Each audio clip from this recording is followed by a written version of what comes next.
Gregman, ça veut dire bandit. Feman, ça veut dire bandit. Scama, ça veut dire bandit. Je répète encore, pour tous ceux qui suivent cette vidéo, Gregman, ça veut dire bandit. Feman, ça veut dire bandit. Scama, ça veut dire bandit. Tchachaman, ça veut dire bandit. Qui parmi vous aimerait voir sa soeur épouser un bandit? Personne. Je préfère un chômeur qu'un bandit. Ça, c'est la définition même. Ils viennent au Cameroun, vous faites croire, vous vantez, oh, Feman, c'est un bandit, un travail, oh, Gregman, oh non, ça c'est un Gregman. Ce sont tous des bandits. Ils ont pour point commun d'habiter chez les femmes en les faisant croire un certain argent qui ne viendra jamais. Ils ont toujours un langage. J'attends un argent là. J'attends un argent là. Quand tu leur mets devant le fait accompli, ils fuient. C'est là où nous allons ouvrir dans le dossier du sorcier de Marabouya et de sa protégée, l'écraseuse de poison. Il faut qu'on commence, on pose d'abord le sujet. C'est ce sorcier qui a manipulé les Dipons avec sa bande de féminin.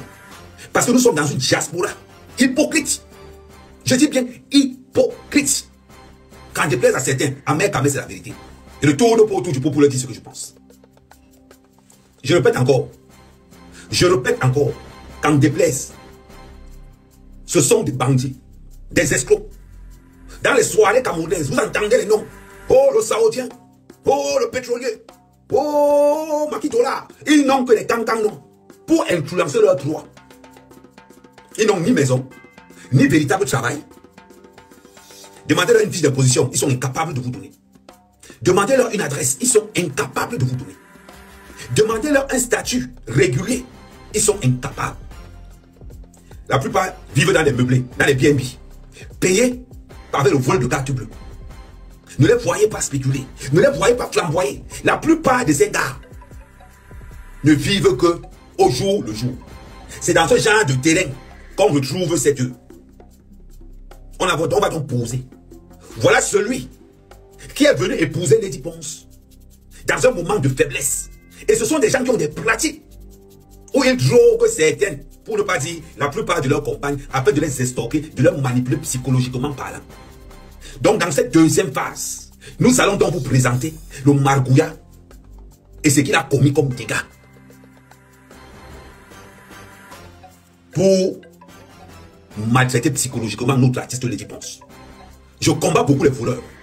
Voilà quelqu'un qui a manipulé Lady Ponce d'une main de mec, en lui faisant croire qu'il a les immeubles, en lui faisant croire qu'il a l'argent, en lui faisant croire qu'il a ceci, qu'il a cela.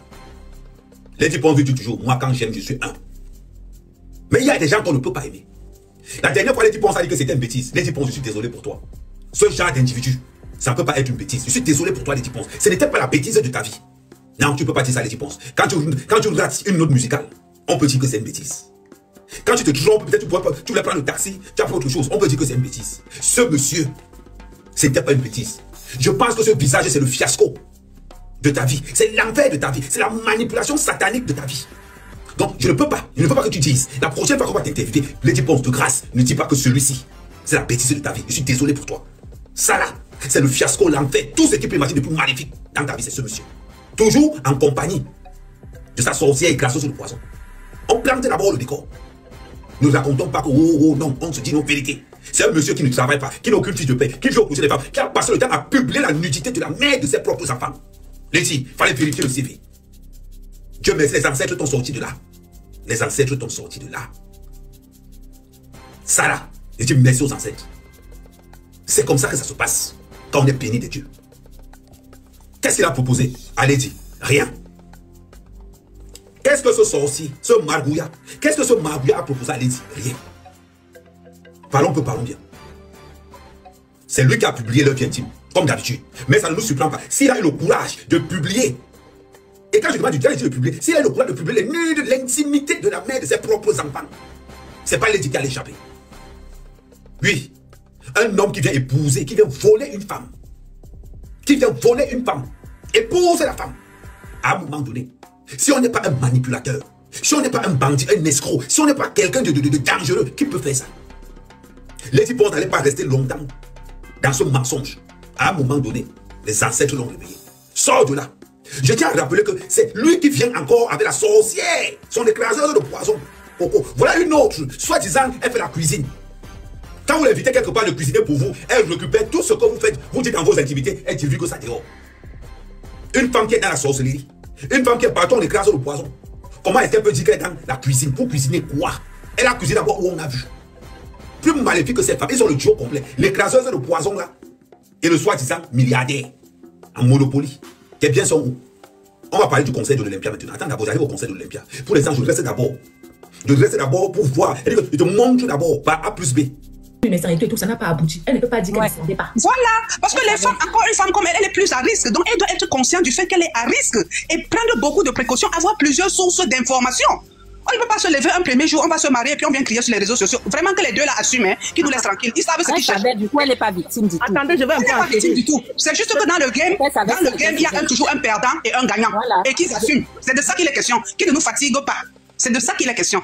Parce qu'après une quarantaine, à partir de 20 ans, les hommes commencent à nous décevoir. 10 ans, les hommes te déçoivent. À 40 ans, tu viens te mettre, tu dis que tu es déçu de quoi? Il faut faire des enquêtes de moralité. Il faut multiplier les informations. Il y a un homme qui te salue en route, que tu veux même aller le rencontrer, tu veux d'abord te renseigner. Bien sûr, on ne s'amuse pas comme ça. Tu vas même taper son nom sur Internet pour savoir. Même quand il n'y avait même pas Internet là, moi je me souviens, les gens venaient au quartier à se renseigner. J'ai dit qu'elle est Elle n'est pas elle a dit que c'est le seul homme que depuis qu'elle est née, qui l'assume et qui dit que je vais épouser. Peut-être c'est pour ça que et comme elle avait entendu qu'il a les immeubles. Ma chérie, qu'est-ce qu'on fait avec voilà, elle avait entendu. Je vous dis que les deux étaient dans le game. Quand tu regardais leur visage, les deux là n'étaient pas sérieux. Comment ils peuvent se lever un matin, aller se marier en catimini pour un personnage public? Non mais attention. Sans même annoncer le mariage. Elle aurait pu annoncer le mariage à ses fans. Bien sûr, c'est quand même un événement heureux. S'il ne doutait de rien, pourquoi est-ce qu'il... En fonction de son argent. Ah, Madiba, tu es parti. Je voulais que tu parles en face dernier, tu es parti. Vraiment, il n'y a pas de pleurs, hein, que personne ne pleure, qu'on assume seulement. Qu'on assume tout, simplement. Parce que moi, la seule chose qui m'a énervé, c'est que il vient lancer le live, il publie certains gens. Parce que ces hommes-là sont en couple. Lui, même si la femme n'avait pas décidé de les déposer, il n'allait jamais venir pleurer. Parce que dès l'instant que tu te maries avec une femme, tu acceptes de ne pas vivre avec cette femme dans la même maison. Ça veut dire que tu as installé déjà la bordellerie au sein de ton couple. On est d'accord? Tu ne peux pas te marier avec une femme, tu habites au nord, elle habite au sud. Ça veut dire que tu as installé la bordellerie dans ton couple. Ça, il savait ça. Et que toi-même, tu n'es pas prêt. Reine, ne dis pas ça. Si tu travailles à Douala, ton mari travaille à Yaoundé. Et que ma chérie, lui, ne travaille rien. Il a les bureaux où? Non, mais je prends juste un exemple. Quand c'est dans le cadre du travail et qu'on ne veut pas... On a entendu parler par rapport à ce cas-ci, là, ne nous amène pas les cas des autres gens. Dans leur cas, lui ne travaillait pas. J'ai bien dit ici dès le début que l'empêchait d'être auprès de sa femme. Pourquoi il habite là-bas alors que... J'ai bien dit dès le début, pourquoi est-ce que lui, il passe à habiter là-bas alors qu'il n'a pas de boulot là-bas? Il n'est pas en mission là-bas. J'ai bien dit ça. Donc, il n'est pas en mission là-bas, il s'en va là-bas faire quoi? Vous savez que c'est la bordellerie. Chacun tirait de son coup. Ils se retrouvent ensemble. C'était un couple libertin, mais on est mariés.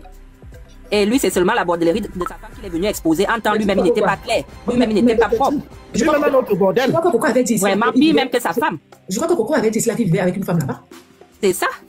C'est pour ça que j'ai dit que le monsieur, ce n'est pas la bordellerie de la femme là qu'il a mis dehors. C'est parce qu'il a compris que malgré ça, tu sais que l'infidélité d'un couple libertin, tu sais que je niaise ici, je sais que tu niaises là-bas. Mais quand tu vas mettre le cœur ailleurs pour me laisser, c'est là que ça ne donne plus. Est-ce que je peux un peu intervenir? Bonsoir à tous. Bonsoir, maman. Je pense que, bon, je vais un peu intervenir par rapport à l'histoire et tout. Vu le début de l'histoire, bien sûr que nous autres, nous ne sommes qu'observatrices et observateurs dans l'histoire. On dit que dans une histoire, il n'y a que ces deux personnes qui savent la vraie vérité. Mais, vu le début et tout ce qui se dit et qui a été toujours dit sur la toile, peut-être parce que les deux se rencontrent comment ça, une soirée de Lady Ponce et Jay Cyclone étaient là.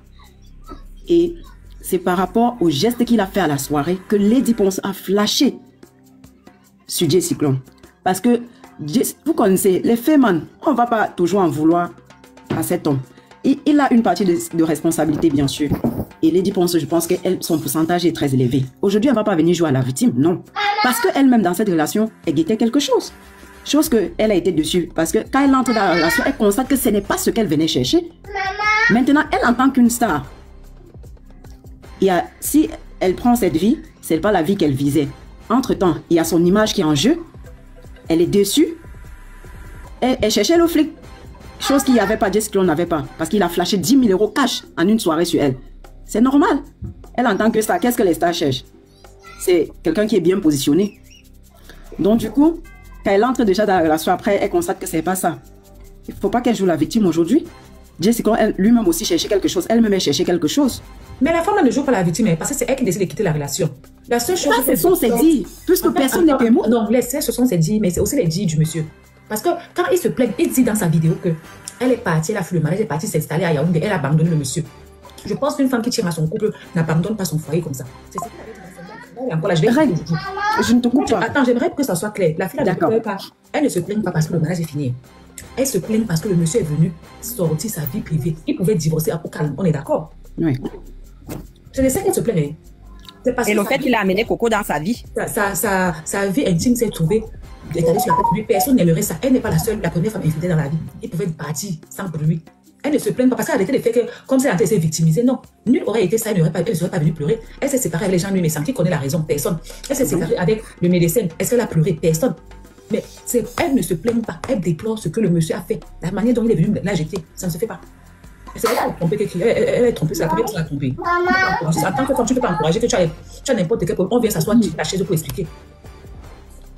C'est honteux. Dans la part de non, c'est honteux. Il faut aussi. Parce que là, je vois vous tirer beaucoup sur la femme là. Mais tirer aussi ce monsieur, c'est pas un comportement. Il n'est pas le un homme qui a été son mari, c'était même pas son copain. C'était quand même son mari.